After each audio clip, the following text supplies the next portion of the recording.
So today I've come to my local BMW Motorrad dealer in Bristol, Dick Lovett, to take a bike out. I took out in the winter last year and I wanted to have another go on it to see what I truly thought about it. And it is the K1600 in this lovely white, red and blue livery, which matches my helmet. Maybe I should buy it. And I brought it out on these roads because taking it onto a motorway, I know how it'll perform. It's a 6-cylinder 1600 that revs at goes to 8,500 at the red line. It will go like a stabbed rat, faster than I would ever need it to go.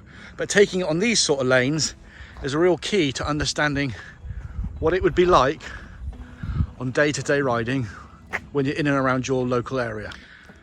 First impressions would be it is both big and strangely small. Visually, I feel like my GS is a bigger bike, but when sitting on this does sit higher. And the weight obviously is very differently balanced with the GS weight being so much lower. I will say, and I will show the seat height in a minute with me sat on it, I was just in some traffic and a car in front of me stopped in a random place and I felt I was going to come very close to dropping this, which I don't really feel that on the GS. So it's interesting, although it seems lower, it really isn't. And the extra 50 kilos, you do notice that.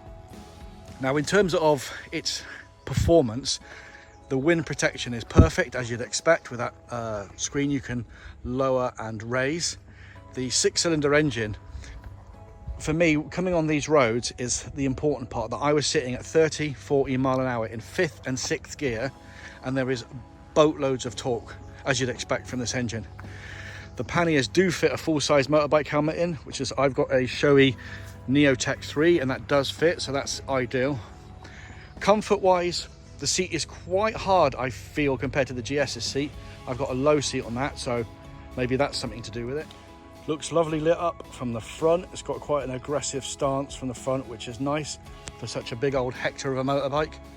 The riding position is incredibly neutral, so sort of neither comfortable nor not comfortable, but pleasant enough that I could imagine doing a lot of miles on it. As you can see from the mirrors, and I've stood here behind it, very good visibility and no shaking at speed, which is perfect. My only real negative I'd say about the bike in riding it, particularly at low speed, was the gearbox. The changes were quite loud. It's a very minor point, I'm sure, but it's something I did definitely notice. But no, this truly is a phenomenal motorcycle and a cracking engine. If I had a spare 20 odd grand for a third motorbike, this would definitely be in my shopping list. I can't see a bike to beat it, honestly. Maybe the Goldwing, but that's got that DCT gearbox, which I can't imagine I'd be a fan of. Never ridden it, but it does seem a bit weird. But no, cracking bike. If you haven't ridden a bike like this, I would definitely recommend it.